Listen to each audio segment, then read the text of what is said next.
चला संसद का, लोकसभा हो राज्यसभा हो, चलने नहीं दिया। और सबसे ज्यादा दिक्कत कहां से आई? सत्ता पक्ष से। विपक्ष का काम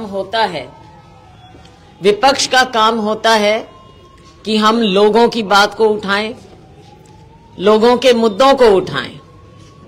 और अगर विपक्ष नहीं होगा तो लोकतंत्र भी मजबूत नहीं हो सकता। अंकुश लगाना भी जरूरी होता है, विपक्ष की आवाज सुनना जरूरी होता है।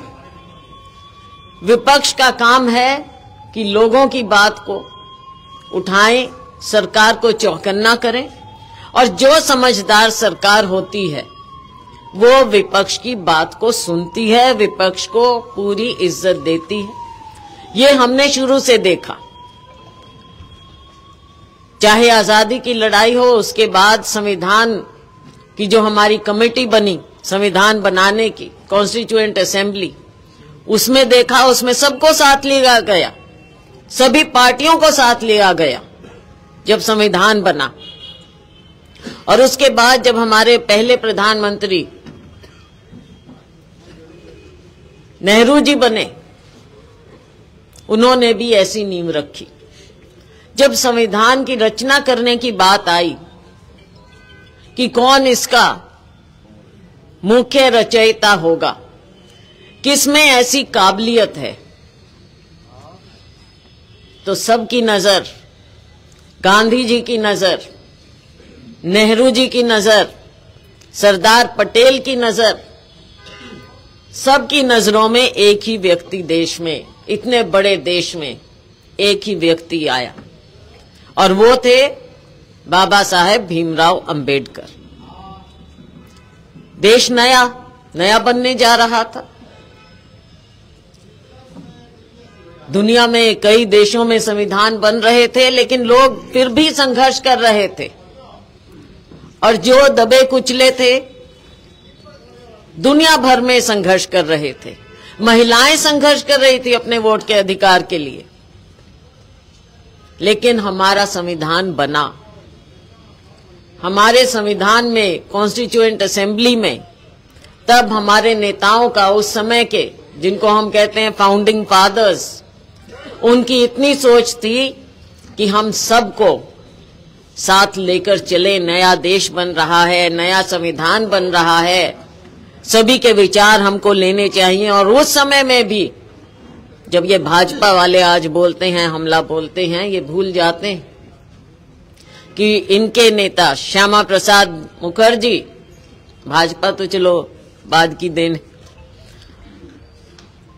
श्यामा प्रसाद मुखर्जी को भी उसमें लिया गया कैबिनेट में, ताकि सबके विचार आ सकें। ऐसी सोच थी कि हमारे देश में हर तरह की सोच है, हर तरह के धर्म है, हर तरह की मर्यादाएं हैं, उनकी इज्जत रखनी पड़ेगी।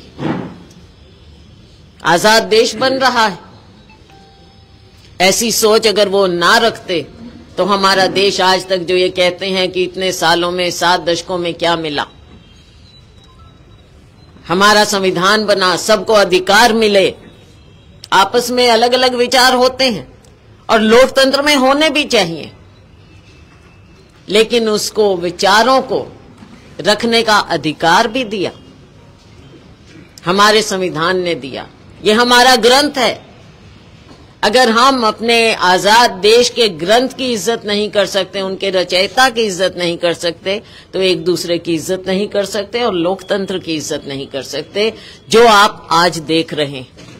ज्यादा लंबी बात में नहीं जाऊंगी। आज इन लोगों की आदत हो गई, नेहरू जी को बुरा बोलो, इंदिरा जी को बुरा बोलो, राजीव जी को बुरा बोलो, कांग्रेस के हर नेता को बुरा बोलो, पूरे कांग्रेस के इतिहास को बुरा बोलो, आजादी की लड़ाई को बुरा बोलो। ये आज भाजपा की आदत हो गई। भूल जाते हैं आजादी के बाद दुनिया में कितने देश हैं जिन्होंने आजादी पाई, लेकिन कहीं पर भी, कहीं एक भी देश ऐसा नहीं है जो पहले गुलाम रहा हो, बाद में आजाद होने के बाद जहां पर लोकतंत्र जिंदा हो। एक भी देश ऐसा नहीं, लेकिन हमारे यहां 7 दशकों में लोकतंत्र जिंदा रहा है। लोकतंत्र जिंदा रहने का मतलब है एक एक नागरिक जिंदा रहा है, उसके अधिकार जिंदा रहे हैं, जिसको हमारे संविधान ने हमें दिया है। दबे कुचलों की आवाज कौन सुनता था? दबे कुचलों की आवाज संविधान ने सुनवाई की। और हमारे उस समय के सोच ऐसी थी सबकी कि सबको अधिकार मिलना चाहिए। तो साथियों, आज भाजपा ने संसद में, रणदीप जी तो वहां पर थे, जिस तरह से देश के गृह मंत्री ने, हमारे संविधान के रचयिता, ना केवल गरीबों की, दलितों की, कुचलों की आवाज थे बाबा साहेब, लेकिन इस देश के हर नागरिक के अधिकार की आवाज थे बाबा साहेब। हर नागरिक के अधिकार की, चाहे वो किसी धर्म का हो, किसी जाति का हो, चाहे सो कॉल्ड, जो ये कहते हैं बड़ी जाति, या सो कॉल्ड छोटी जाति, बाबा साहेब ने सबको समेटा। सबने उनकी इज्जत की, उनका मान किया। और अगर आज उनका अनादर करता है देश का गृह मंत्री, कैसे बात की उन्होंने, आपने देखा, मखौल उड़ाया है बाबा साहेब का। बाबा साहेब नहीं बोला, अंबेडकर अंबेडकर जिस तरह से बोला, हमसे तो वैसे बोला भी नहीं जाता है। किसी का अनादर हम नहीं कर सकते, और उन्होंने तो बाबा साहेब का अनादर किया। और जब हमने ये आवाज उठाई संसद में, आपने देखा कैसा तमाशा किया उन्होंने। स्पीकर साहब ने कहा कि संसद को जो जाने वाली सीढ़ी है उन पर कोई प्रदर्शन नहीं करेगा। कांग्रेस पार्टी हमेशा बातों को मानती है, इज्जत देती है, आदर करती है। स्पीकर साहब की बात का आदर किया। हम पौड़ी पर नहीं खड़े हुए, हमने नीचे प्रदर्शन किए, पूरे अनुशासित ढंग से हमने किया। आप देखते थे, रोज हम करते थे, हाथ में लेकर, समय से करते, समय से खत्म करते, जाके संसद में हम हिस्सा लेते। लेकिन जब इन्होंने ऐसी बात की तो साथियों, देश के लोगों की आवाज को, बाबा साहेब की आवाज को हम ऐसे उनका अनादर नहीं होने देंगे। हमने आवाज उठाई, हम बाबा साहेब के स्टैच्यू के पास गए और वहां से हम बड़े अनुशासित ढंग से सदन की ओर गए। लेकिन वहां पर क्या देखा कि सत्ता पक्ष सीढ़ियों पर खड़े हैं। हम तो हाथ में कागज के प्लेकार्ड्स लेकर चलते हैं, क्योंकि हम मानते हैं सदन की मर्यादा को। लेकिन सत्ता पक्ष ने हाथ में सोटियों के ऊपर प्लेकार्ड्स लिए हुए थे, सोटियों के ऊपर, जो कि अलाउड भी नहीं। सत्ता पक्ष ऐसे काम करेगा? सोटियों पर लगा रखे थे उन्होंने, और फिर हमारा रास्ता रोका। जब हम सीढ़ियों पर खड़े होते थे, वहां का जो स्टाफ होता है सिक्योरिटी का, वो रास्ता बनाकर, हमने कभी किसी का रास्ता नहीं रोका। सब सदन में जा सकते थे, कोई भी एमपी। लेकिन इन्होंने हमारा रास्ता रोका, इन्होंने धक्का मुक्की की, इन्होंने हमारे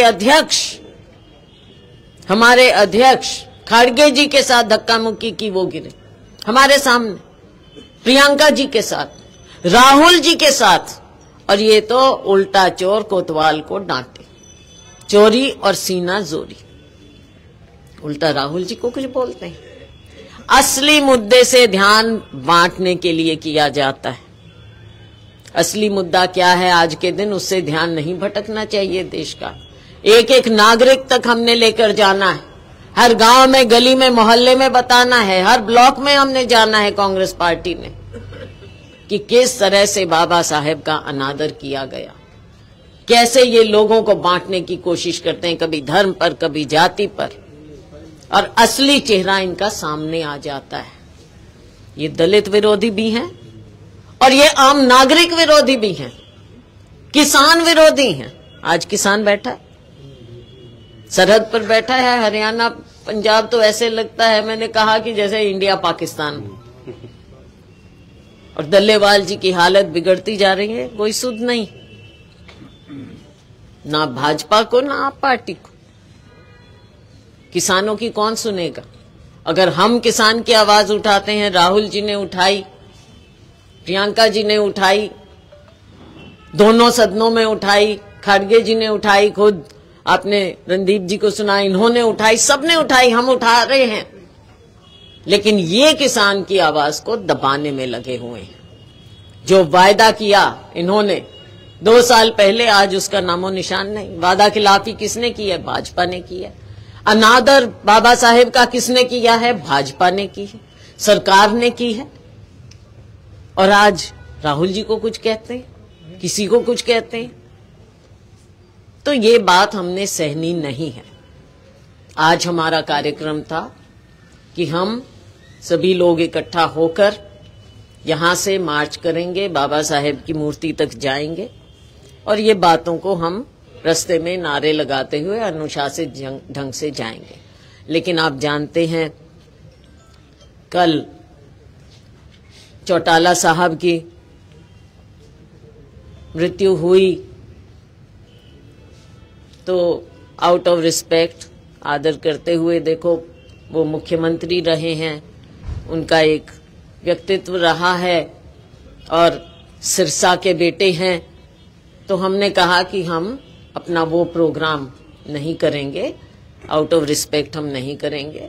लेकिन जो मुद्दा है, आज कुछ लोग, क्योंकि फिर प्रोग्राम कैंसिल की भी बात हुई, कई बात हुई, तो हमने कहा कि जो लोग यहाँ आ जाएंगे, हम कम से कम आप सबको अपने मुद्दों के बारे में जरूर अवगत करा देंगे, ताकि आपको मालूम हो ये बातें, और आगे हम जगह जगह जो जाना है, नीचे हर स्तर पर हमने इस बात को उठाना है। तो हम आज कांग्रेस भवन में ही अपनी बात रखेंगे, यहीं पर बात रखकर प्रेस नोट हम दे देंगे। तो हम वो आउट ऑफ रिस्पेक्ट हम मार्च नहीं कर रहे हैं, लेकिन मुद्दा है और मुद्दा ये रहेगा, और ये मुद्दा और ज्यादा लोगों के बीच में जाएगा। ये हमारा एक नेशनल प्रोग्राम है और हर कांग्रेस